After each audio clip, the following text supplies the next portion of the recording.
Tonight on Texas News Primetime. An attempted kidnapping in West Campus. An Instagram issue causes millions of accounts to be suspended. And Austinites protest a significant Iranian death. You're watching Texas News Primetime. News made for Longhorns.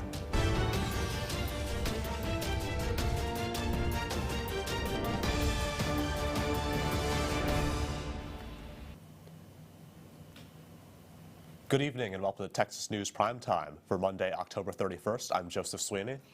Hope Vanderberg. Thank you for joining us on this Halloween night. This past Sunday at 4 a.m., the Austin Police Department and UT Police Department responded to an attempted kidnapping in the West Campus area. Officers searched the area and were unsuccessful in locating the suspect. The suspect's description is a Hispanic male wearing an orange shirt and black pants. The suspect was also seen driving an older black sedan. If you or someone you know has any information regarding this incident, contact Crime Stoppers at 512-472-8477. This morning, millions of Instagram users woke up to see that their accounts had been suspended, caused by a bug with the platform. The outage was confirmed by Instagram at 10:14 a.m., but this issue wasn't resolved until hours later. At 5 p.m. Central Time, Instagram comms announced via Twitter that they had resolved the issue. New rankings from the U.S. News and World Report on the 150 best places to live in the U.S. placed Austin at number 13, a significant drop from last year's number 3 ranking. On the other hand, the U.S. News ranked UT as the best university in Texas in their 2023 Global University Rankings. UT is also the number 23 university in the U.S. and the number 43 university in the world. The university rankings are based on 13 factors, including research and degree programs. This past weekend, Iranian Austinites organized protests regarding the death of Mahsa Amini. TNP reporter Joseph Sweeney attended the rallies at the Texas State Capitol and Speedway. Let's take a look. International protests erupted after Mahsa Amini, a 22-year-old Iranian woman, died in state custody in mid-September. Recently, Iranian Americans gathered at the state capitol and UT Speedway, demanding action by the American government. To the Islamic regime, I say, the day you made us leave our homeland, you would have never expected in your darkest nightmares that we would march at every corner of the globe in every city that we lived. Ariana Rostami, a UT senior who led both events, lived in Iran for the first 16 years of her life, where she saw how their political system treats women firsthand. I don't represent all the Iranian women. My story might be different from someone else's, but that doesn't change the fact that the current regime is systematically oppressive towards women. According to Rostami, headscarves are instituted in Iran as early as age 7, where they are required to attend public schools. There's a morality police who will arrest you for wearing a hijab a certain way, for walking with a male that is not your family member. For the most basic things, you will be arrested, you will be questioned, and your family will be contacted. Organizers said they hope the United States will rethink current relations with Iran, such as the nuclear deal, which re-entered negotiations last year. The United States has supported many revolutions in the past. Guess what? One of them was in 1979 in our country. For Texas News Primetime, this is Joseph Sweeney. In order to increase the incentive for students to vote in this year's midterm elections, a number of popular West Campus restaurants are offering discounts to students who vote. Kirby Lane Cafe is offering 1 free pancake at any of their locations if voters bring in their I voted sticker, while Kebabalicious is offering 12% off with an I voted sticker. 16-year-old Alan Goulian, cousin of Vanessa Goulian, was shot in the head last Monday in southeast Austin and is now in critical condition. The suspect and motive behind the shooting remain unclear, according to cousin Uriel Goulian. Vanessa Goulian, a former U.S. Army soldier, was killed in 2020 before her body was dismembered and buried near the Leon River, according to an FBI criminal complaint.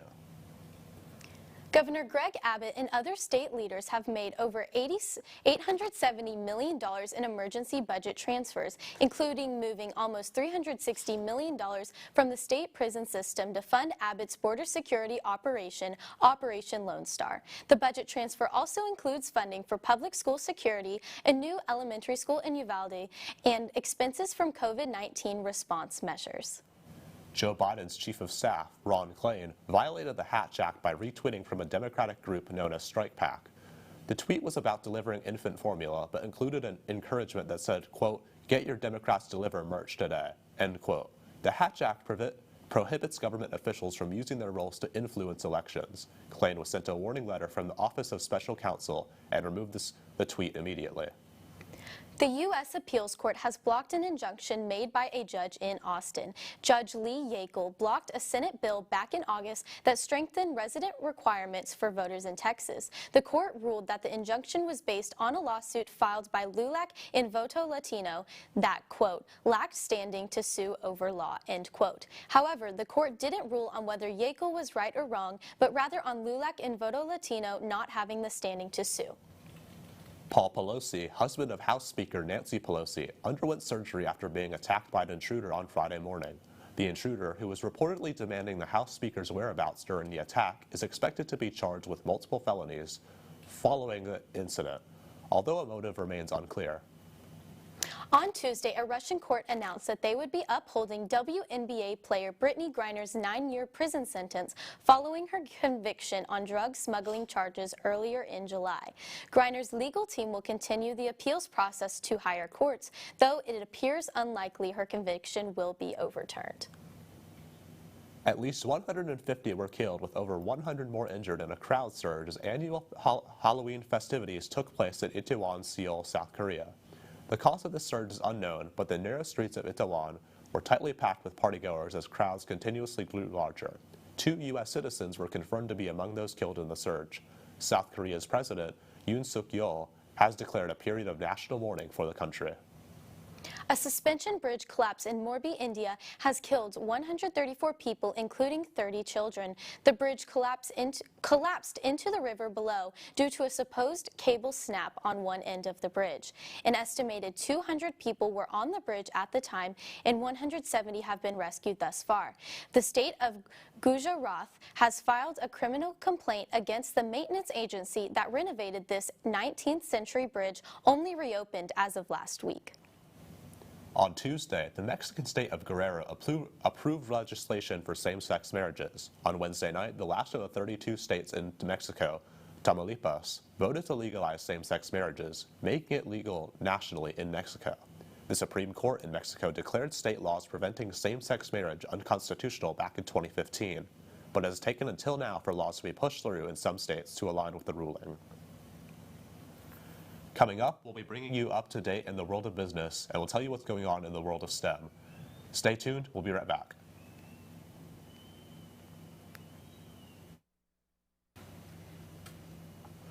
Welcome back to Texas News Primetime. Here with us now is TNP business correspondent Kevin Myers. What's happening in the world of business, Kevin? Well, first off, we had a huge story come out over the weekend. Elon Musk has officially purchased Twitter as of last Thursday. Right after the purchase, Musk fired 4 of Twitter's top executives: CEO Parag Agrawal, CFO Ned Segal, General Counsel Sean Edgett, and Head of Legal Policy, Trust and Safety Vijaya Gadye. Following the firings, Musk tweets that Twitter will form moderation council that would hold, quote, widely diverse viewpoints, end quote. Over the weekend, reports of Musk laying off 25% of Twitter's workforce surfaced, per the Washington Post. All departments are expected to be impacted, but especially the sales, product, engineering, legal, and trust and safety department. Another big change that Musk wants to implement is the new verification process. The famous blue check mark is slated to cost $20 per month. Reports say that Musk told employees to implement it by November 7th, or the employees will be fired. This is still developing, and we'll keep you updated as further updates come in. The founder and CEO of Hobby Lobby, David Green, announced he is giving away the company to a blind trust via an opinion piece for Fox News. In the piece, Green mentions that he was inspired by Patagonia founder Yvon Chouinard's recent decision to give his company to an ownership trust and an environmental nonprofit. In the piece, Green says, quote, "I experienced a similar decision-making process with my ownership of Hobby Lobby. I chose God," end quote. Meta, the parent company of Facebook, was fined approximately $24.7 million on Wednesday after a Washington judge found them to have violated state finance disclosure laws over 800 times. Meta reportedly ran political ads without making vital information in them publicly accessible in a timely manner. Washington Attorney General Bob Ferguson said, quote, "This is the largest campaign finance penalty ever imposed, not just in Washington, but anywhere," end quote. Well, thanks for coming on and telling us everything going on in business, Kevin. Now coming on to talk about STEM news, we have Sophia Kurtz. So tell me, what's going on in the world of STEM, Sophia? Thank you for having me on, Joseph. Happy Halloween, everybody. So tomorrow, November 1st, SpaceX will be launching their rocket Falcon Heavy for the first time since 2019. The launch is scheduled for no earlier than 9:44 a.m. Eastern Standard Time. The launch comes after being continuously delayed since 2020 due to payload readiness issues. According to the Kennedy Space Center website, the rocket is supposed to be sending a microsatellite called Tetra-1 into geosynchronous orbit. Tetra-1 was created for different prototype missions in and around geosynchronous Earth orbit. Last week, the UN Climate Change released a report relaying global updates on climate change and other environmental impacts. Most notably, the report found that though countries are generally curbing global greenhouse gas emissions downward, these efforts aren't enough to stop global temperatures from rising by 1.5 degrees Celsius, a longtime fear of climate scientists and activists. Moreover, the combined climate pledges of 193 parties under the Paris Agreement could put the world on track for around 2.5 degrees Celsius of warming by the end of the century. However, the report also shows current behaviors will increase emissions by 10.6% by 2030, compared to last year's assessment, which estimated an emissions increase of 13.7% by 2030. Scientists discover a brain molecule that decides whether memories are good or bad. The small peptide molecule, neurotensin, is released by neurons when the brain is judging a new experience. This molecule allows the brain to remember things fearfully, which is, quote, "an evolutionary quirk that may have helped our ancestors that may keep our ancestors cautious," end quote. Cases of Vibrio vulnificus, a flesh-eating bacteria that has caused 13 deaths and 60 infections in Florida this year, are expected to rise as more brackish water is brought inland by natural disasters. Vibrio kills about 1 in 5 people infected, and there have been at least 27 cases of Vibrio since Hurricane Ian hit Florida about a month ago. All right, Sophia, well, thanks for coming on. Coming up next for our special segment of Press Box on Primetime, we have Tommy Yarish. We'll be right back, and stay tuned.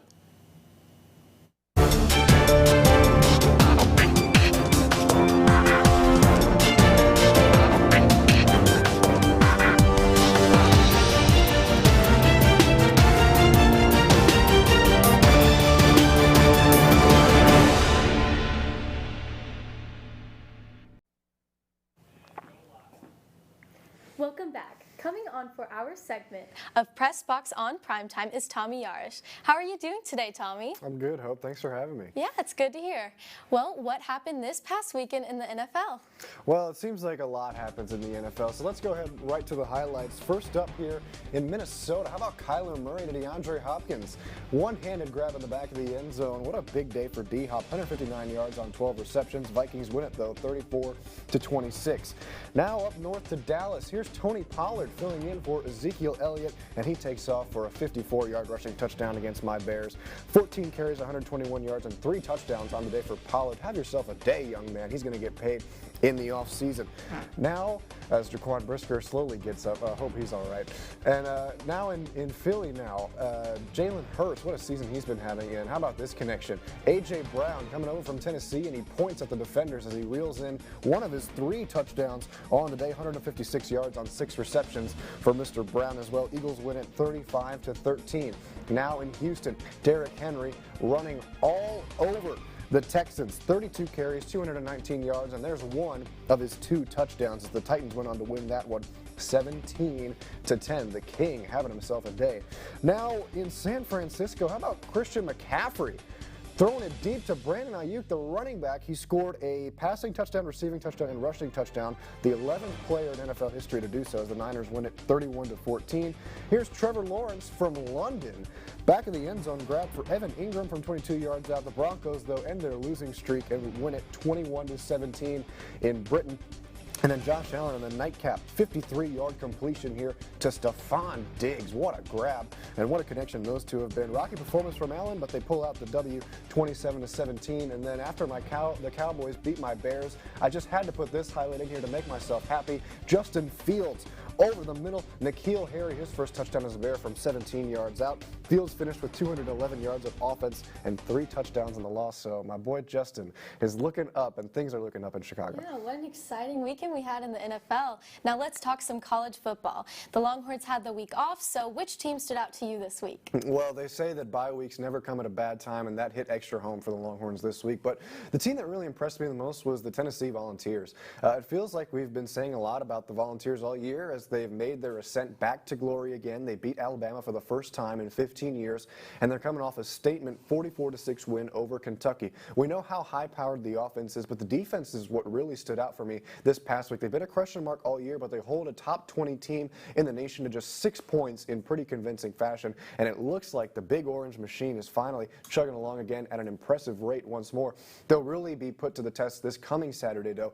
It's a game of the century. Athens, Georgia, hosting the number 2 ranked Vols and the number 1 ranked Bulldogs on Georgia's soil. What a game that set out to be. The Longhorns' first game will be back against Kansas State in Manhattan on Saturday. What will Texas need to do to stay in the run for the Big 12 championship and pick up a win? Yeah, sure. So really, they're going to have to figure out how they play on the road. That's been one of the biggest issues for Steve Sarkisian in year 1 and now into year 2 as he builds up leads, but just can't hold them against opponents away from DKR.